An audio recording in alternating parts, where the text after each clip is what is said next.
Good morning, students. Today we will be starting with new chapter, that is lesson number 4. Earlier we did lesson 3.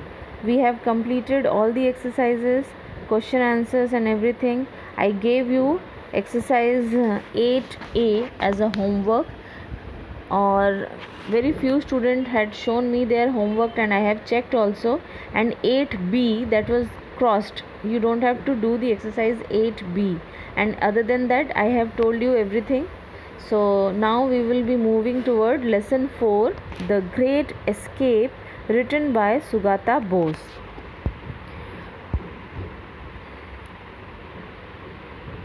Great Escape. Great escape से मतलब what do you understand by the word great escape? Great यानी बहुत बड़ा, escape यानी कहीं से बच के भाग निकलना. तो हम आज इस चैप्टर में पढ़ेंगे the great escape of home. कौन बच के भाग निकला? मिस्टर सुभाष चंद्र बोस, जिन्हें घर में बंदी बना दिया था ब्रिटिशर्स ने. वो किस तरीके से बच के वहाँ से भाग निकले और फिर उन्होंने अपना इंडियन फ्रीडम फाइटिंग मूवमेंट उन्होंने कैसे चलाया, क्या चलाया, उसके बारे में हम इस चैप्टर में पढ़ेंगे. इसके राइटर हैं मिस्टर सुगाता बोस. अब हम सुगाता बोस के बारे में पढ़ेंगे. Sugata Bose is a historian, author and the Gardiner Professor of Oceanic History and Affair at Harvard University. Sugata Bose जो हैं पेशे से वो एक हिस्टोरियंस हैं. हिस्टोरियंस है मतलब जो हिस्ट्री के जानकार हैं, जो हिस्ट्री के बारे में बहुत कुछ जानते हैं. वो एक ऑथर हैं, बहुत लिखते हैं वो नॉवेल्स, और साथ ही साथ वो गार्डिनर प्रोफेसर से के नाम से भी जाने जाते हैं, क्योंकि वो ओशनिक हिस्ट्री एंड अफेयर यानी इस सब्जेक्ट के हार्वर्ड यूनिवर्सिटी में वो एक प्रोफेसर हैं. किस फील्ड में? ओशनिक हिस्ट्री एंड अफेयर के प्रोफेसर हैं वो, और हार्वर्ड यूनिवर्सिटी में वो प्रोफेसर का काम करते हैं. Born to the eminent freedom fighter Dr. Shishir Kumar Bose and Mrs. Krishna Bose, he is the grandnephew of Netaji Subhash Chandra Bose and the grandson of Sarat Chandra Bose. यानी सुगाता बोस जो हैं वो एक बहुत बड़े फ्रीडम फाइटर, बहुत जाने माने फ्रीडम फाइटर के घर में उनका जन्म हुआ. उनके पिता का नाम था डॉक्टर शिशिर कुमार बोस और उनकी माता का नाम था Mrs Krishna Bose. He is the grandson of Sharad Chandra Bose, और इसके साथ ही साथ वो शरद चंद्र बोस के ग्रैंडसन थे यानी नाती थे, और नेताजी सुभाष चंद्र बोस के ग्रैंड नेफ्यू थे यानी भतीजे, यानी दादू भतीजा इस टाइप से. अच्छा, इन 2011 Bose published his Majesty's opponent. 2011 में उन्होंने हिज मैजेस्टीज ओपोनेंट नाम से एक किताब छापी. The present text is an excerpt from this book, और इसी किताब में से ये कहानी द ग्रेट एस्केप ली गई है. अब हम चैप्टर के बारे में पढ़ेंगे.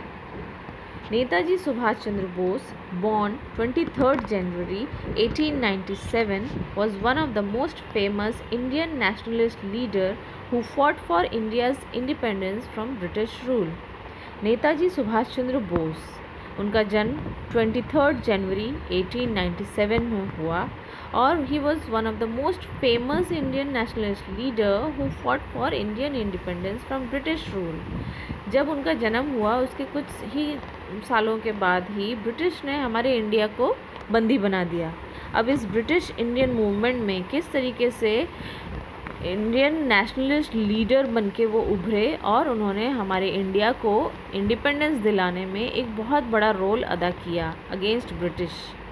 To this purpose he founded the Indian National Army which included a women's regiment too. और इसी रीज़न के वजह से उन्होंने अपना एक खुद का इंडियन आर्मी तैयार की जिसका नाम था इंडियन नेशनल आर्मी INA, और इसमें उन्होंने वुमेन रेजिमेंट को भी शामिल किया पहली बार. इन 1941 the British government put Subhash under house arrest. 1941 में ब्रिटिश गवर्नमेंट ने सुभाष चंद्र बोस को उनके घर में ही बंदी बना दिया. That is house arrest. House arrest यानी घर में बंदी बना देना. That is confined him in his own house, यानी उन्हें घर में बंदी बना दिया गया. The following narrative describes the exciting and courageous escape of Subhash Bose from the clutches of British to continue his struggle for Indian freedom. और इस चैप्टर में जो आपका ये कहानी दी गई है, इसमें बताया गया है कि किस तरीके से सुभाष चंद्र बोस ने एक बहुत ही डट के मुकाबले के साथ और बहुत ही हिम्मत के साथ वो वहाँ से बाहर निकले और किस तरीके से वो ब्रिटिश के चंगुल से अपने आप को बचा पाए और फिर इंडियन फ्रीडम में उन्होंने अपना स्ट्रगल किस तरह से कंटिन्यू किया, इसके बारे में हम इस कहानी में आज पढ़ेंगे।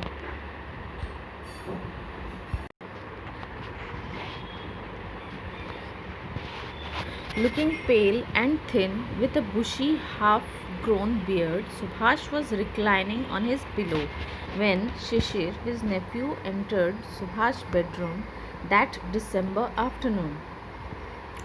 अच्छा, सुभाष अपने बेड पे पिलो यूज़ करते हुए वो रिक्लाइन कर रहे थे। रिक्लाइनिंग यानी स्लैंटिंग पोजीशन में बेड में बैठने के लिए पिलो को यूज़ करना। तो ऐसे पोजीशन में वो अपने बेड में बैठे हुए हैं। वो बहुत, उनका फेस जो है वो बहुत पीलापन जैसा पड़ा हुआ है, माने पीलापन छाया हुआ है उनके फेस में, माने एकदम जैसे मुरझाया टाइप। और वो बहुत पतले दिख रहे हैं और उनकी हल्की हल्की दाढ़ी उगी हुई है जो कहीं कहीं पे बहुत ज़्यादा बुशी है, यानी बहुत ज़्यादा बाल है, और कहीं पे थोड़ा बहुत कम बाल है, कहीं पे थोड़ा सा है, कहीं पे ज़्यादा है, ऐसे। और उनका जो नेफ्यू है, नेफ्यू यानी भतीजा, वो बेडरूम में, सुभाष के बेडरूम में घुसता है। कब? 1 दिसंबर की दोपहर के समय, दिसंबर का महीना चल रहा है, एक दिन दोपहर के समय सुभाष का नेफ्यू शिशिर उनके रूम में घुसता है। Subhash made him sit to his right on the bed. Subhash जो है वो शिशिर को कहते हैं कि उसके बेड के राइट साइड में हाथ दिखा के बोलते हैं कि यहाँ बैठो। Looking intensely at Shishir, he said, "Can you do some work for me?" और सुभाष शिशिर को देखते हुए अपने बेड के साइड में बिठाने के बाद उसे बहुत करीब से अच्छे से देखते हैं और फिर कहते हैं उससे कि क्या तुम मेरी मदद कर सकते हो, मेरा एक काम कर सकते हो? शिशिर नोडेड, शिशिर ने सिर हिलाया। The task, as it turned out, was to help plan and carry out Subhash escape from India. और काम ये था कि वो चाहते थे कि शिशिर उनकी मदद करे उन्हें इस जगह से बच के निकलने में, और यहाँ से एक ऐसा प्लान तैयार करे कि वो यहाँ से इंडिया से बच के बाहर निकल जाए।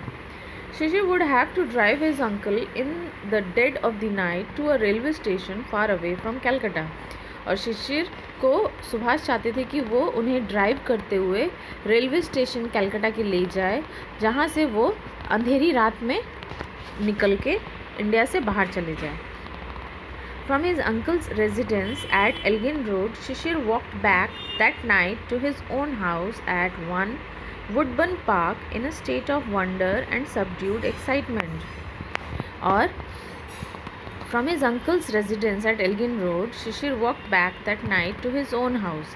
अब अपने अंकल के घर से, जो कि एल्गिन रोड में था, शिशिर अपने घर की तरफ रात के अंधेरे में वो गया। उसका खुद का घर था 1 Plowden Park in a state of wonder that subdued excitement. और जब वो अपने घर की तरफ बढ़ रहा था तो उसके मन में एक बहुत एक्साइटमेंट चल रहा था कि कैसे ये सब चीज़ वो करेगा और किस तरीके से वो अपने अंकल की हेल्प कर पाएगा जिससे कि वो उनको वहाँ से निकल पाए। और इस चीज़ का एक एक्साइटमेंट था उसको कि ये सब घटना कैसे घटेगी। The police were keeping a watch on Subhash's house that it was normal for a nephew to visit an ailing uncle. Police जो कि सुभाष के घर में वॉच कर रहे थे, उसे नज़र रख रहे थे उस पर, उनको बड़ा ही नॉर्मल लगा कि सुभाष का भतीजा उनसे मिलने के लिए आया है अपने एलिंग अंकल से। एलिंग से मतलब, एलिंग का मतलब है सिक, यानी बीमार पड़ गया है जो। तो शिशिर जब सुभाष से मिलने के लिए आया, लेकिन सुभाष का उसके साथ मिलने का कुछ और रीज़न था, लेकिन पुलिस वालों ने इस चीज़ को नॉर्मल समझा कि वो शायद अपने बीमार अंकल से मिलने आया है। Subhash had an additional excuse for meeting his nephew. Sisir was good at operating the radio. He help Subhash listen to foreign broadcast. और सुभाष के पास भी एक एडिशनल एक्सक्यूज़ इसके अलावा भी था। एक तो उसकी तबीयत ख़राब है इसलिए उसने शिशिर को बुलाया मिलने के लिए, और दूसरा सुभाष के पास एक और रीज़न ये भी था कि शिशिर जो था वो रेडियो ऑपरेटिंग करने में बहुत ही अच्छा था।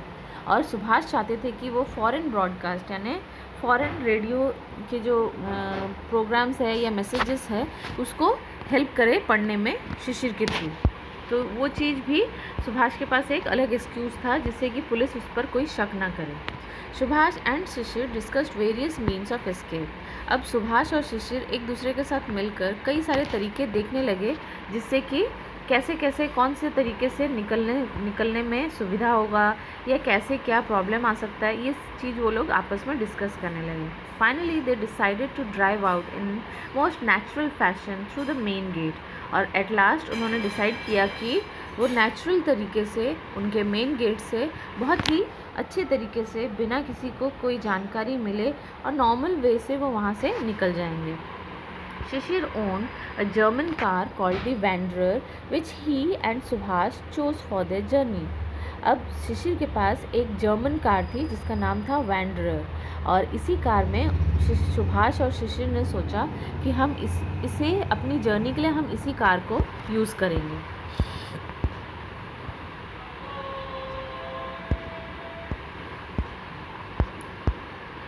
Subhash had cabled Akbar Shah to meet him at Calcutta. Subhash ने अकबर शाह नाम के एक व्यक्ति को केबल कर दिया। केबल से मतलब क्या आप समझते हैं आप लोग? केबल का मतलब है तार भेजना, यानी टेलीग्राम भेजना किसी को। तो उन्होंने सुभाष ने उसे कलकत्ता में एक टेलीग्राम भेजा। Akbar Shah was a coworker in the freedom struggle against British Raj. Akbar Shah जो थे वो फ्रीडम स्ट्रगल मूवमेंट में ब्रिटिशों के खिलाफ वो भी सुभाष चंद्र बोस का साथ देते थे, उनके एज अ वर्कर वो काम करते थे। He operated in the north western frontier provinces, और उनके अंडर में इंडिया का नॉर्थ वेस्टर्न हिस्सा दिया गया था जिसको कि वो संभाले और वहाँ का जो भी सिस्टम है उसको वो देखभाल करें। He was to help Subhash escape, और वो भी सुभाष को यहाँ से एस्केप निकल के भागने में उनकी मदद करने वाले थे। Akbar Shah came to Calcutta. अब अकबर शाह कलकत्ता आ गए। He was introduce to Shishir. Subhash ने उन्हें शिशिर के साथ उसकी मुलाकात करवा दी। Together they went to a shop in central Calcutta where they purchased baggy salwar, trouser and a black face for Subhash disguise. Later Shishir also purchased a suitcase, a bedroll, shirts and pillows. Subhash was to carry these with him in the journey. अब अकबर शाह के मिलकर वो लोग चले गए कलकत्ता में shopping करने के लिए। क्या क्या उन्होंने ख़रीदा? सबसे पहले उन्होंने एक बैगी सलवार, जो कि आप लोगों ने देखा होगा कि मुस्लिम्स लोग जो हैं जब वो किसी ओकेज़न में कुछ इम्पॉर्टेंट चीज़ में जब जाते हैं तो वो क्या पहनते हैं? एक बड़ा सा घेरदार सलवार पहनते हैं, तो उसे ही यहाँ पे कहा गया है baggy salwar. And a black face, और ब्लैक फेस से मतलब एक टाइप की टोपी जो कि सर में पहनी जाती है और उसका ऊपर का पोर्शन जो रहता है वो फ्लैट रहता है, और ये 2 कलर में होता है, शायद रेड और ब्लैक, ये 2 कलर में पाया जाता है। तो ये भी उन्होंने ख़रीदा। इसके अलावा शिशिर ने कुछ और चीज़ें भी ख़रीदी, जैसे कि एक सूटकेस ख़रीदा, एक बेडरोल ख़रीदा। बेडरोल यानी सोने के लिए आपको जैसे चद्दर चाहिए, कंबल चाहिए, एक पिलो चाहिए, तो उस टाइप का एक रेडीमेड बेडरोल वहाँ मिलता है, तो वो बेडरोल उन्होंने ख़रीदा। इसके साथ साथ ही उन्होंने कुछ शर्ट्स ख़रीदे और पिलो ख़रीदा। सुभाष को इन सब चीज़ों को अपने जर्नी में यूज़ करना था, उनकी ज़रूरत पड़ती उसे, इसलिए ये सब चीज़ें शिशिर ने खरीदी। Shishir then went to a printer shop. अब शिशिर चला गया एक प्रिंटर शॉप में। प्रिंटर शॉप यानी जहाँ पे प्रिंटिंग का काम होता है। He ordered a set of calling card which read Mohammad Ziauddin, travelling inspector, the Empire of India Life Insurance Corporation Limited. वहाँ पे जाके शिशिर ने उस प्रिंटिंग शॉप में ऑर्डर दिया कि कुछ सेट ऑफ कार्ड उनको बनाने हैं जिसमें लिखा रहेगा कि मोहम्मद जयाउद्दीन, जो कि एक ट्रैवलिंग इंस्पेक्टर है, साथ ही साथ वो इंडिया इंश्योरेंस कंपनी लिमिटेड के एक मेंबर हैं। This was the false identity with which Subhash was to travel. और ये एक फॉल्स आइडेंटिटी थी। फॉल्स आइडेंटिटी से मतलब नकली पहचान, जो कि आपको कोई आपका असलियत ना पहचान सके। आपके इस कार्ड के थ्रू आपका नाम, आपका जो भी है रेजिडेंशियल एड्रेस, जो भी है वो सब आपके बारे में जानकारी इस कार्ड के थ्रू मिले, ऐसा फॉल्स एक नकली कार्ड बनाया गया जो कि सुभाष की ट्रैवलिंग में काम में आता। On 16 January 1941, Shishir finished his dinner early and drove to Elgin Road around 8:30 p.m. 16 जनवरी की रात थी, 1941 साल था। उस रात को शिशिर ने अपना खाना बहुत जल्दी ख़त्म कर लिया। उसके बाद वो गाड़ी लेकर चला गया एल्गिन रोड ठीक 8:30 बजे रात के। He park the Wanderer at the back of the house, और उसने अपनी ये कार को सुभाष चंद्र बोस के घर के ठीक पीछे खड़ा किया। Shishir and Subhash had maintain total secrecy about the plan of escape. Shishir और सुभाष ने इस एस्केप प्लान में पूरी सिक्योरिटी रखी, सीक्रेसी रखी, जिससे कि किसी को भी इस बारे में कुछ भी पता ना चले। None of the family members knew anything except Subhash, niece Ila and a male cousin द्विजन। शिशिर और सुभाष ने इतना सीक्रेसी मेंटेन किया हुआ था कि यहाँ तक कि सुभाष के घर के लोग भी इस बारे में कुछ नहीं जानते थे, सिवाय सुभाष की भतीजी ईला और उसका एक मेल कज़न द्विजन। इन दोनों के अलावा घर के किसी भी फैमिली मेम्बर को सुभाष के इस प्लान की कोई जानकारी नहीं थी। Subhash and Sisir waited until the rest of the Bose family had fallen asleep। अब सुभाष और शिशिर इंतज़ार करने लगे पूरी फैमिली के सोने का, कि कब वो खा के रेस्ट करने के लिए सोने के लिए जाए। Subhash had changed into his disguise as Mohammad Ziauddin. अब सुभाष ने अपना डिस्गाइज यानी अपनी पहचान, अपना वेशभूषा बिल्कुल पहन लिया उन्होंने मोहम्मद जियाउद्दीन के जैसे। He was dressed in a long brown coat, baggy salwar and a black face. और वो बिल्कुल रेडी हो गए, लंबा सा ब्राउन कोट पहन के, एक बैगी सलवार पहन के और सर पे वो टोपी लेकर। ही वोर गोल्ड वायर्ड रिम स्पेक्टैकल, और उन्होंने एक गोल राउंड शेप की तार से बनी हुई एक उन्होंने चश्मा पहना, जिसका जो तार था वो गोल्डन कलर का था। It was 1:35 AM। The night was moonlit. अब रात के 1:35 बज चुके थे, जो रात थी बहुत चांदनी वाली रात थी। Dwijen signalled from an upstair window that no policeman was near by. अब द्विजन ने ऊपर की तरफ सीढ़ियों में विंडो के थ्रू उन्होंने बाहर देखा कि कोई भी पुलिसमैन बाहर नहीं है, तो उन्होंने इशारा किया कि अभी कोई भी पुलिसमैन बाहर नहीं है। By day the policeman sat on a charpai at the corner of Elgin road and Woodburn road. और दिन में पुलिस जो थी वो एक चारपाई पे बैठी थी, जिसका कॉर्नर जो था एक तरफ एल्गिन रोड पड़ता था और दूसरी तरफ वुडबर्न रोड पड़ता था। ऐसे पोजीशन में उनकी चारपाई रखी हुई थी। उस चारपाई पे बैठ के ये पुलिस वाले उस घर पे नज़र रखा करते थे। They paced up and down the street before Subhash house. और कई बार वो आगे पीछे ऊपर नीचे इस तरीके से चलते फिरते सुभाष के घर को देखते। On the cool winter night of January 16, they had preferred the comfort of the warm blanket on the चारपाई। 16 जनवरी की रात थी, बहुत ठंडी का समय था। इस वजह से जितने भी जो गार्ड्स थे, वो पुलिस वाले थे, वो ठंडी की वजह से अपना चारपाई के अंदर कंबल के अंदर बैठकर कंबल की गर्मी का मज़ा ले रहे थे। Subhash and Shishir hugged the inner wall of the long house corridor and tiptoed down the back stair of the car। अब सुभाष और शिशिर धीरे धीरे निकले और दीवार को एकदम पकड़ के उल्टे तरफ, जैसे हम किसी को अगर हग करते हैं तो हम कैसे पकड़ते हैं, बिल्कुल वैसे ही पोजीशन में वो दीवार को पकड़ते पकड़ते नीचे हाउस के कॉरिडोर यानी दरवाजे की तरफ वो आगे बढ़े और धीरे धीरे टिप टो करते हुए नीचे उतरे और सीधा पहुँचे अपने कार की तरफ। टिप टोड का मतलब है विदाउट एनी आवाज़, मैंने चलते समय बिना किसी आवाज़ के धीरे धीरे धीमी गति से आगे बढ़ना। तो ऐसा करते करते वो सीधा सीढ़ियों से नीचे उतरते हुए कार के पास पहुँचे। Subhash sat in the back. अब सुभाष पीछे की तरफ बैठ गया। शिशिर ड्रोव द कार, और शिशिर ने कार चलाई। He started the engine and drove out from 38/2 Elgin road as he had done on so many past occasion. और सुभाष जैसा कि वो पीछे बैठते थे और शिशिर गाड़ी चलाता था, ऐसे ही पहले भी कई बार हुआ कि शिशिर गाड़ी चलाए और सुभाष पीछे बैठकर आने लगे। तो उसी तरीके से शिशिर आगे बढ़ा और धीरे से उसने इंजन स्टार्ट करते हुए ठीक वहाँ से 38/2 एल्गिन रोड से होते हुए ही हैड डन ऑन सो, और कई बार उसने पहले भी ऐसे ही गाड़ी चलाते हुए आगे बढ़ा। At Subhash Elgin road residence, Subhash के एल्गिन रोड वाले रेसिडेंस से the light glowed in his bedroom to give the impression that he was still there, और लाइट इस तरीके से जला के बेडरूम में रखी गई थी जैसे कि लगे कि वो अभी भी घर के अंदर ही हैं।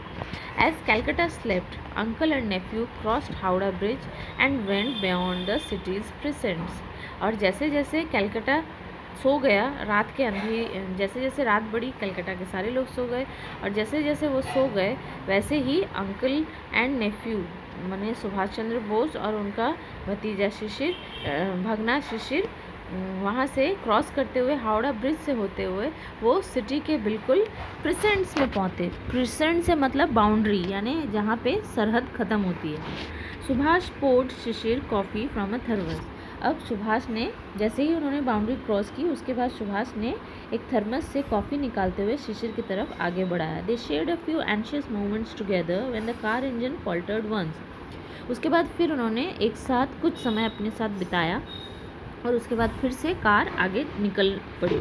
It started again and Shishir dashed at high speed through the dark night, coffee पीने का आनंद उठाने के बाद फिर शिशिर वापस से उन्होंने बहुत ही स्पीडीली गाड़ी बढ़ाई। अंधेरी रात में बहुत ही हाई स्पीड में वो गाड़ी आगे चलाने लगे। At around 8:30 AM they arrived at Barari near Dhanbad, और ठीक सुबह के 8:30 बजे बरारी नाम की जगह जो कि धानबाद में है वहाँ पे वो लोग पहुँचे। They put up at the house of Shishir's brother Ashok, और फिर शिशिर के भाई जिनका नाम अशोक था वहाँ पे वो पहुँचे। Subhash kept his disguise on as Mohammad Zainuddin and said he had come on insurance business and was given a room to rest during the day, और फिर वहाँ पे जाके उन्होंने अशोक के सामने कहा कि सुभाष जो कि मोहम्मद जैनुद्दीन के वेश में थे, उन्होंने जाके उनसे कहा कि वो एक इंश्योरेंस एजेंट हैं और अपने बिजनेस के सिलसिले में यहाँ पर आए हैं और यहाँ पे सारा दिन वो रेस्ट करेंगे। They met and talked in the evening and had an early dinner, और फिर वो आपस से एक दूसरे के साथ मिले और फिर शाम को उन्होंने एक साथ सभी ने मिलकर डिनर किया। Mohammad Zainuddin left alone for Gomoh station, अब यहाँ से मोहम्मद जैनुद्दीन सीधा अकेले ही गोमो स्टेशन की तरफ निकले, which was some distance away, जो कि उनके घर से कुछ ही दूरी पे था। He wanted to catch the Delhi कालका मेल फ्रॉम देयर, वो चाहते थे कि वहाँ से गोमो स्टेशन से वो दिल्ली कालका मेल पकड़े। A little further from the house, Shishir picked him up in his wanderer and drove towards the railway station. उनके घर से कुछ ही दूरी पे शिशिर ने अपनी वैंडरर कार फिर से उनके तरफ बढ़ाई और फिर वो सुभाष चंद्र बोस को उसमें बिठाकर वो सीधा भागी रेलवे स्टेशन की तरफ। They reached Gomoh station in the moonlit night, और फिर उस अंधेरी चांदनी रात में वो लोग गोमो स्टेशन पहुँचे। A sleepy porter collected their luggage, और एक कुली जो कि सोया हुआ था वो भी सोए सोए में उसने उनका सामान कलेक्ट किया। I am off, you go back, Subhash said as parting word. इसके बाद जैसे ही वो वहाँ पहुँचे स्टेशन में ट्रेन में, तो फिर सुभाष ने कहा कि अब मैं ठीक हूँ, अब तुम चले जाओ। ये उनके कुछ आखिरी शब्द थे जो जब उनकी ट्रेन वहाँ से निकलने वाली थी उस समय के आखिरी शब्द। Shishir watched his mount the railway overbridge and walk across it with his usual majestic gait. Shishir उन्होंने देखा कि किस तरीके से वो रेलवे ब्रिज से होते हुए आगे बढ़ते हुए धीरे धीरे अपने ट्रेन की तरफ आगे बढ़ने लगे, और उनका जो वॉकिंग मैनर था, उनका जो एक चलने का स्टाइल था, वो सब वो शिशिर दूर से देखने लगा। He disappeared into the darkness towards the platform on the opposite side, और उसके बाद फिर ओवरब्रिज से होते हुए वो जब दूसरी तरफ प्लेटफॉर्म में गए तो वहाँ पे चलते चलते वो आंखों से ओझल हो गए। द दिल्ली कालका मेल रिलीज्ड स्टीम, और फिर कुछ ही देर के बाद दिल्ली कालका मेल चालू हुई और उसने धुआं छोड़ा, स्टीम छोड़ा। Shishir heard the rhythmic clatter of the wheels and saw the train lights moving away, और फिर शिशिर ने देखा कि वो ट्रेन आगे बढ़ने लगी और उसके चलने की वजह से, उसकी व्हील के चलने की वजह से लाइन के ऊपर एक अलग सी रिदमिक आवाज़ आने लगी, जिसे कहा गया है कंटिन्यूस नॉइज़। जब भी ट्रेन चलती है तो हमको एक आवाज़ कंटिन्यूस सुनाई देती है, क्यों? क्योंकि वो पटरी पे चलती है, तो पटरी पे चलते समय वो एक आवाज़ करती है, लोहे से लोहा जब टकराता है तब, तो वैसी ही आवाज़ वो व्हील उसके करने लगी। और शिशिर क्या देखते हैं कि ट्रेन की जो लाइट्स है वो आगे पीछे मूव कर रही है। और इस तरीके से हमारा कहानी ख़त्म होता है। तो अब इसके एक्सरसाइजेस देख लेंगे। अच्छा, एक्सरसाइजेस से पहले मैं एक चीज़ बता दूं आपको कि इसका मैंने ऑलरेडी एक्सरसाइज सॉल्व करके आपको दिया हुआ है, आप लोग बाद में भी देख सकते हैं, पीछे की तरफ मैंने दिया हुआ है। जैसे हर पेज में जो भी थोड़े से हार्ड वर्ड्स हैं उनका मैंने मीनिंग अंडरलाइन करके मैंने लिख दिया है, तो आप लोग ये अपनी कॉपी में उतार लेंगे। और साथ ही साथ ये जो वर्ड नेस्ट है हर चैप्टर में देखिए, पेज आप लोगों का पेज हो गया 32 में एक, उसके बाद पेज 35 में और पेज 37, ये तीनों पेज के वर्ड नेस्ट और ये जो मैंने हार्ड वर्ड्स आपको अंडरलाइन किए हैं ये सारे आप लोग अपनी कॉपी में उतारेंगे। Class work copy, homework copy दोनों आप लोगों की एक जैसी बनाई है तो आप उसी में ही लिखेंगे। उसके अलावा एक्टिविटी 1 क्वेश्चन नंबर 1 जिसमें आपको अरेंज करना है इन अ करेक्ट ऑर्डर, ऑलरेडी मैं सॉल्व कर चुकी हूँ, आपको लिखा हुआ है, आप देख के अपने बुक्स में उतार लेंगे। 6 1 4 2 5 3, ठीक है।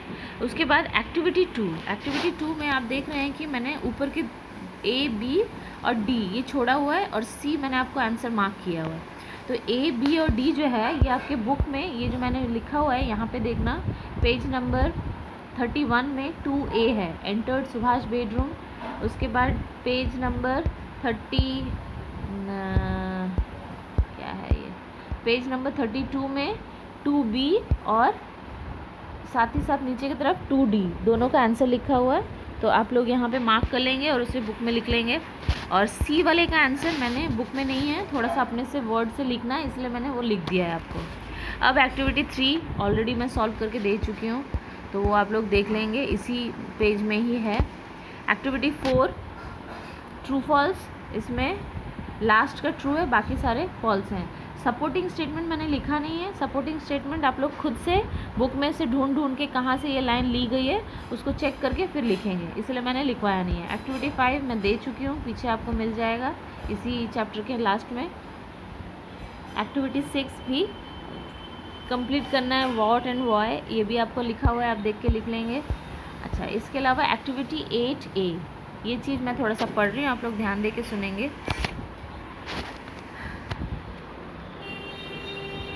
अब इसमें हम क्या देख रहे हैं, read the following sentences carefully. Sisir would have to drive his uncle.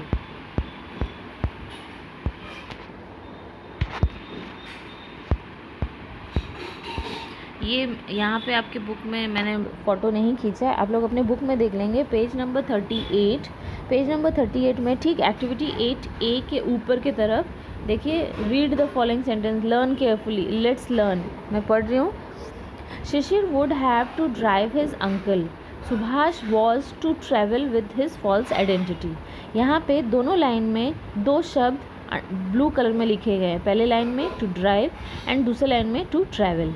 यहाँ पे देखिए ये ड्राइव और ट्रैवल जो है ये वर्ब है और इस वर्ब के साथ टू जोड़ा गया है, तो जब भी हम किसी वर्ब के साथ टू जोड़ देते हैं तो वो वर्ब नहीं रह जाता है, वो बन जाता है इन्फिनेटिव, ठीक है। तो ऐसे वर्ड जिसके साथ हम टू जोड़ के वो वर्ब से कन्वर्ट हो जाता है इन्फिनेटिव में, तो ऐसे वर्ड्स को कहा जाता है इन्फिनेटिव वर्ड, ठीक है। तो अभी हमको यहाँ एक्टिविटी 8A में ऐसे वर्ड को अंडरलाइन करना है जो वर्ब हैं, इन्फिनेटिव बन गए हैं और एज अ ऑब्जेक्ट काम कर रहे हैं। जैसे he likes to play badminton, यहाँ पे to play is the infinitive या verb acting as object. Next, his habit is to read the newspaper daily, यहाँ पे to read is the answer. And third, her greatest pleasure is to dance, यहाँ पे to dance. तो इस तरीके से word to is frequently used with infinitive. अगर हमको किसी वर्ड को वर्ब से इन्फिनेटिव में चेंज करना है तो हम उसके आगे टू लगा देंगे तो वो ऑटोमेटिकली चेंज हो जाएगा टू इन्फिनेटिव, ठीक है। अब एक्टिविटी 8B, इसमें भी सेम वही, underline the infinitive in the following. कौन सा वर्ड इन्फिनेटिव है, तो इसमें to speak, to hear, to eat, to find, ये चारों आपके इन्फिनेटिव हो गए। अब एक्टिविटी 9, इसमें आपको सूटेबल प्रीफिक्स या सफिक्स लगा के जो वर्ड ब्रैकेट में दिया गया है उसका मीनिंगफुल सेंटेंस यूज़ करके यहाँ पे लिखना है। अभी वर्ड है एक्साइट। अब एक्साइट में हम मेंट जोड़ेंगे, तो the children were full of excitement as they went for a picnic. तो यहाँ पे हमने एक्स्ट्रा सफिक्स लगाया है ment. Next, we should not discourage anyone. Courage के साथ वर्ड लगेगा डिस, तो डिस हो गया prefix. Next, it was a comfort journey as I got a place to sit. Comfort के साथ एबल जोड़ दिया गया, तो कम्फर्टेबल, एबल जो है वो हो गया suffix. Next, India became an independent nation in 1947। तो इसमें इन जोड़ देंगे तो इंडिपेंडेंट हो गया, और ये हो गया प्रीफिक्स। तो इस तरीके से सफिक्स और प्रीफिक्स प्रॉपर वर्ड के साथ मीनिंग लगाते हुए हमने कर लिया। अब हम देखते हैं इस एक्टिविटी 3, 5 और एक्टिविटी 7, इन सारे क्वेश्चंस के आंसर मैं लिख चुकी हूँ, आप लोग अपनी बुक में उतार लेंगे। अब ये चैप्टर ख़त्म। अब आपको एक चीज़ ध्यान देनी है क्या, कि ये जो एक्टिविटी 10A है इसको आप क्रॉस कर लेंगे, इसे नहीं करना है। 10B, यहाँ पे आपको समरी दी गई है ऑफ द फॉलोइंग पैसेज, जो कि महात्मा गांधी के ऊपर है। अब आपको ये जो पैसेज लिखा हुआ है समरी, मतलब आपको एक स्टोरी दी है, इसको आपको इन शॉर्ट और कम शब्दों में, मिनिमम 100 से भी कम, आपको जस्ट जैसे बोलते हैं ना कि पूरा पिक्चर हमने 3 घंटे का देखा, तो 3 घंटे का पिक्चर देखने के बाद हमको कोई पूछता है कि हाँ पिक्चर में क्या था, तो हम क्या 3 घंटे तक उसको पिक्चर सुनाते हैं? नहीं, हम उसे इन शॉर्ट उसका पूरा समरी बता देते हैं। तो वैसे ही यहाँ पे आपको कहानी दी गई है, इसको आपको इन शॉर्ट एक समरी लिखनी है, कम से कम 50-60 लाइन के अंदर अंदर, कम शब्दों में, और उसमें पूरा उसका समराइज़ हमको पता होना चाहिए कि हाँ किस बारे में डिटेल दिया गया है। तो इसके लिए आप प्रॉपर एक हेडिंग देंगे और फिर इसे सॉल्व करेंगे। तो ये हो गया आपका होमवर्क एक्सरसाइज 10B। अब बाकी सभी बच्चे they will all do it, they will try at least, so that मैं देख के चेक कर सकूँ कि तुम लोग ठीक कर रहे हो कि गलत कर रहे हो। उसके बाद फिर आप लोग फ़ोटो खींच के मुझे इस लिंक में या इस ग्रुप में भेज देंगे, मैं उसे चेक करके आपको बता दूँगी कि सही है या नहीं, या करेक्शन की ज़रूरत है या नहीं। ठीक है, तो इस तरीके से हम लोगों का ये चैप्टर ख़त्म होता है। आप लोग होमवर्क बहुत जल्दी ही मुझे शो कीजिएगा और नेक्स्ट चैप्टर देने से पहले। तो फिर till then bye, thank you, have a nice day.